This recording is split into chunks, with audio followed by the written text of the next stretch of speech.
When's the last time you picked up Super Mario Bros? It had been quite a while for me, but recently I finally jumped back into it, and man, this game is hard. What's crazy is that this isn't even close to the hardest game that was on the Nintendo Entertainment System. The fact of the matter is that retro games tend to be really difficult. Today, however, I'm constantly hearing that the medium has dumbed itself down and is afraid to challenge us anymore. So what's going on here? Have video games actually gotten easier, and if so, are they too easy now?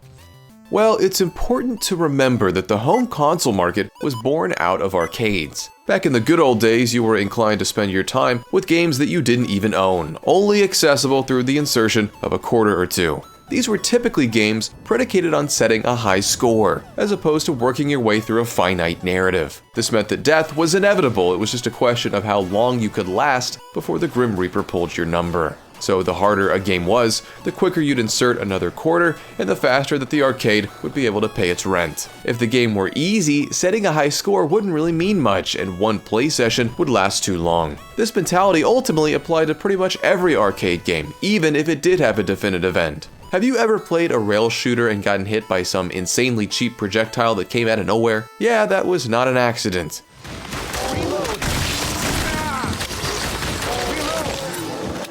At the end of the day, the harder the game, the more money was made. It's a stark contrast to how we think of games today, but when home consoles did start to penetrate the market, I think publishers had yet to shelve that mindset. Look, regardless of the decade, I think there's been a pervasive notion in this industry. The longer that someone plays your game, the better, and likely, the more money there is to be made. The specifics of that mindset, though, have changed. Back in the day, I think conventional wisdom stated that if a game were really hard, the player would become more invested in finishing it, and it would take them longer to do so. Keep in mind, video games were largely viewed as toys back in these days, so if a game were too easy, it was likely viewed through a more disposable lens. A one-and-done kind of thing.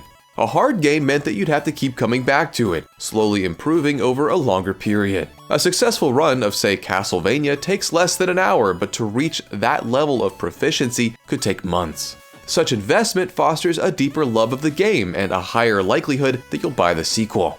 These days, that notion remains, but conventional wisdom about maximizing playtime has changed. Sure, a player is more likely to bond with a game that takes them longer to finish, but the manner in which the medium is monetized has changed dramatically. Over the last couple of decades, downloadable content has emerged and squeezed some extra money out of those looking to stick with a particular title. And of course, we're all too familiar with microtransactions at this point, and the simple truth is that the longer a player sticks with a game, the likelier they are to fork over some cash. If a game is too hard, the odds that a player sticks around to ever buy any of this additional content becomes increasingly slim. So now it would seem that to encourage people to stick around, the game should actually be easier, not harder. We may have toughed it out in the 80s, but now too much resistance just pushes us towards the next game in our never-ending backlogs. And I do think the sheer quantity of games available nowadays plays a role in this. In earlier decades, there simply weren't as many games. There wasn't a pressure to finish one to get to another because you likely only had one at a time, especially if you were renting your games, as many of us did. There are so many more options now, making it harder than ever to even get someone to try your game, let alone stick with it. Why risk alienating your players with excessive rigor when the relationship is so fragile to begin with? Okay, so it's easy to see why developers and publishers could be motivated to make a game easier, but let's dig into the results themselves. What does an easier game look like, and is an easier game an inferior game? I can't say that all video games have gotten easier, that's just too broad of a statement. Again, there are more games than ever now, and many of them are direct homages to the games of yesteryear. If you want to play something that makes you feel like you're back in the 80s, those games are there for you, typically crafted by smaller and/or independent studios. But these games are more niche now than they were back then. The most popular games, the ones you likely think of when asked to picture the medium, are far bigger in scope and take much longer to finish than your Super Mario Bros., for example. These games are often driven by their narratives now. The developers want you to experience the story, to see all of the love and care they put into their script and characters. The fact remains, of course, that gaming is an active medium, but if you make your game too hard, many players won't even bother to finish it, and at best, will just look up the rest of the cutscenes on YouTube. An easier game can take many forms. The most common implementation has been around for years. Difficulty levels. Easy, normal, hard, most games typically offer some kind of flexibility with regard to how hard you want the journey to be, and these options have been around for decades. I think this is a perfect example of the medium growing more refined over time. Given the rudimentary hardware and extremely short dev cycles of the early days, I think adding difficulty settings was the last thing on most teams' minds. The way these settings work can vary from game to game, but ultimately, I'd say it's an irrefutably positive addition. Now, this flexibility allows you to opt into an easier difficulty if you're so inclined, but some manifestations of easier difficulty aren't up for discussion. Let's head back to Mario for an example. The original Super Mario Bros. Is just inherently hard, but its most brutal difficulty comes into play when your lives run out. Game over means getting sent back to the very beginning of the game. Yes, there is a way to start back at the world in which you died, but if you were playing this game back in the day, there's a pretty good chance that you didn't know that. Let's compare that to Super Mario Odyssey, a much more recent entry in the series. What happens when you die here? You lose 10 coins and get sent back to the most recent checkpoint, typically mere seconds away from where you just died. In other words, there's barely any consequence. Pressure is nowhere to be found here, and you'll hardly ever have to replay a stretch you've already accomplished. Now, what's ideal here in this example? Which functions better? Well, that largely comes down to personal preference. There's a large contingent of gamers that pine for the retro days, when you had to earn every last pixel. At the end of the day, most anyone possesses some kind of drive to challenge themselves, and old school video games did that in the purest way. These games ultimately called for profound patience and a capacity to memorize, to learn every level, every enemy by heart, almost to the point that you could do it with your eyes closed. To overcome is a thrill, but is that for everyone? Of course not. Funnily enough, it would likely take a new player longer to beat Mario Odyssey than it would the original, despite how much easier the former is. That's because it has so much more content. It's just a longer game. Generally speaking, video games are a way better value than they used to be, despite what the peanut gallery may proclaim. There's so much more to see and do. If Mario 1 and Odyssey both took, say, 8 hours to finish, one set of hours would be spent replaying levels over and over again, and the other would consist of a constant stream of new. It's hard to say that one is decisively superior, but I'd venture a guess that most prefer the latter.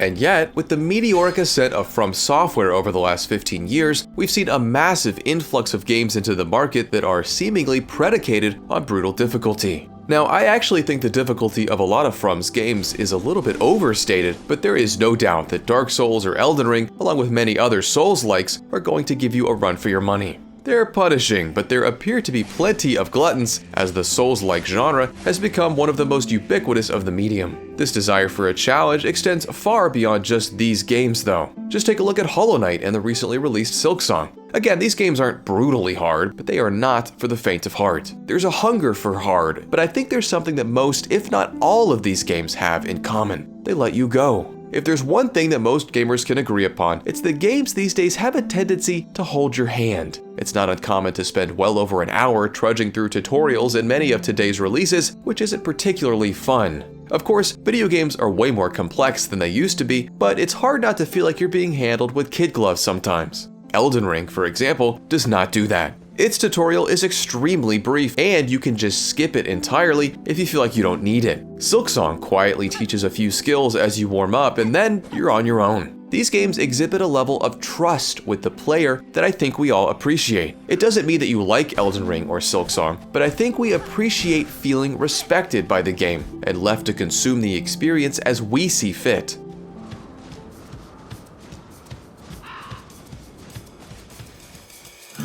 Now, some people actively avoid these games because of the perceived challenge, but there are ways around that. By and large, I do think most games are easier today relative to most games of the past, but games today are also inclined to contain a lot more optional content. This presents a golden opportunity to tuck the most difficult sections into extracurricular corners. Rolling credits on Odyssey is pretty easy, but collecting every single moon? That presents a much stiffer challenge, and the beauty is that you can take it or leave it. I've recently been playing through Like a Dragon Infinite Wealth, which has been an awesome adventure, and the optional dungeons it contains have been harder than just about anything in the main story. Leaving its most brutal challenges on the side allows a game to offer as much difficulty as it wants, without forcing the player to take part in it. It's impossible to appeal to everyone, but I think flexibility holds the key to the best solution for the difficulty quandary. A wonderful shift we've seen in more recent years is a much wider adoption of accessibility options. These run the gamut and are ultimately intended to enable the highest number of people to enjoy video games, even those that may have a disability. If you don't, though, they can still be used to tailor the experience into what you want. Flexibility, though, can be baked into a game's very mechanics, even one that's very difficult. If we look back at Elden Ring, or really any RPG, we find a perfect example. As you may already know, that game features a leveling system that enables you to improve your stats with experience acquired from defeating enemies. If you want to, you can just grind for experience and overlevel yourself. No matter how hard a boss may be, you can eventually up your stats enough that they just won't be able to contend with you anymore. Some find that approach boring, some scoff at the very idea, but if you want to do it, you can. As I mentioned, there are games that fulfill every inch of the difficulty spectrum. You'll always be able to find something that'll scratch your current itch, whether that be a walk in the park or a sprint through a nightmare. There's no right or wrong answer with regard to how hard or easy your game should be, at least from an artistic perspective, but I think a North Star for all developers is a willingness to trust your players. Let them explore the options, the side content, the very mechanics to carve out the journey they seek. If devs can pull that off, we all win, and most importantly, can save our quarters.